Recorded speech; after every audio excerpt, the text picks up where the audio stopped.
Katalah kita telah mencapai Oktober 100% suntikan. Okey, 100% suntikan. Katalah doktor mengatakan kemudian saya ambillah sebagai contoh, kita ada separuh daripada London. Berarti kalau London menerima 50,000, kita akan terima 25,000. Berarti dalam 25,000 itu 80% mungkin 1 dan 2 saja. 80% adalah 1, yang lain sikit adalah 2, 3. Maksudnya ini akan terus berlaku pada Oktober nanti. Walaupun kita telah meneruskan vaksin yang sepenuhnya pada 30 hari bulan Oktober, kata Perdana Menteri. Berarti November kita akan alami apa yang England alami sekarang. Tetapi yang baiknya adalah angka kematiannya tu akan jauh lebih rendah. Betul. Itu yang kita mengharapkan. Okey, betul. Kita mengharapkan kadar mereka yang memerlukan rawatan rapi itu sendiri akan turun, ya, kurang daripada, kalau boleh kurang daripada 100 lah, ya.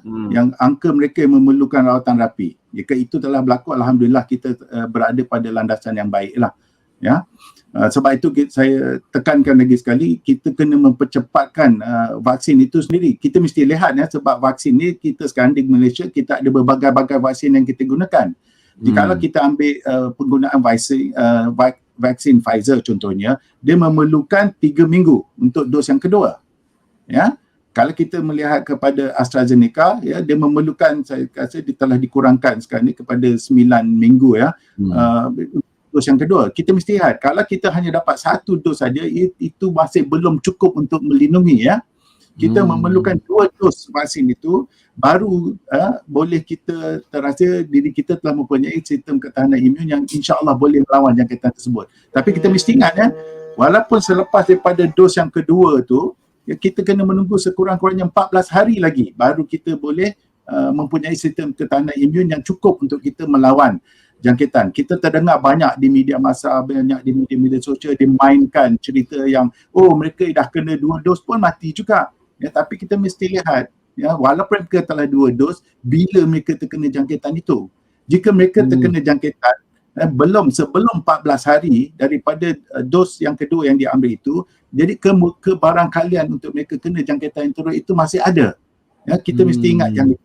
Dia mengambil masa sekurang-kurangnya 2 minggu selepas dos yang kedua, barulah sistem ketahanan imun kita itu telah diaktifkan, telah dirangsangkan secara cukup untuk kita melawan jangkitan. Jadi jika kita ambil yang itu, ya, kita lihat tarikh sekarang, contohnya kalau kita ambil vaksin hari ini, ya, kita kena tunggu 3 minggu lagi untuk dos yang kedua, ya, dan kemudiannya kita 2 minggu lagi untuk baru sistem ketahanan imun kita itu naik. Jadi kalau kita ambil hari ini, kalau kita lihat, ya, insya-Allah kita mungkin dapat mempunyai imun yang cukup dalam masa 2 minggu, 4 minggu, 1 bulan lagi, ya. So sekarang dah bulan Julai, ya. Sekarang bulan Julai. Ya, Julai. Ya. So dalam bulan September nantilah, ya. Barulah dia melalui proses imun matang. Maksud doktor begitu, imun kita matang. Ambil hari ini. Kalau kita ambil hari ini. Kalau kita ambil hari ini, tapi kalau kita lihat kadar sekarang ini masih belum tinggi, ya. Kita belum mencapai lagi kadar yang kita hendakkan, ya. Jadi kalau kita ambil yang itu, kalau kita kata menteri kata hari itu berapa, bulan berapa baru nak selesai, bulan Oktober. Jadi daripada selesai Oktober tu kita kena tunggu 2 minggu lagi, mungkin dalam November baru kita mencapai immunity kelompok yang kita harapkan di Malaysia. Jadi kalau kita lihatnya November atau akhir tahun ataupun awal tahun baru berlaku, ya. Dan pada masa itu kemungkinan kita memerlukan dos yang ketiga. Kemungkinannya jika ada varian-varian lain yang terbukti boleh menembusi kekebalan sistem imun. Tetapi buat masa ini masih tidak ada bukti lagi lah yang kukuh yang menunjukkan varian Delta atau varian-varian lain ini boleh menembusi sistem imun tu. Jadi kita doakanlah semoga tidak ada varian baru yang boleh menembusi sistem imun kita akan timbul.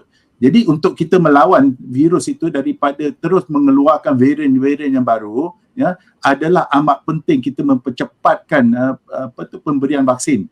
Ya, sebab dia macam ni, ya, dan jika virus itu boleh menular, selagi dia boleh menular, ya, selagi itu dia akan menerbitkan varian-varian yang baru.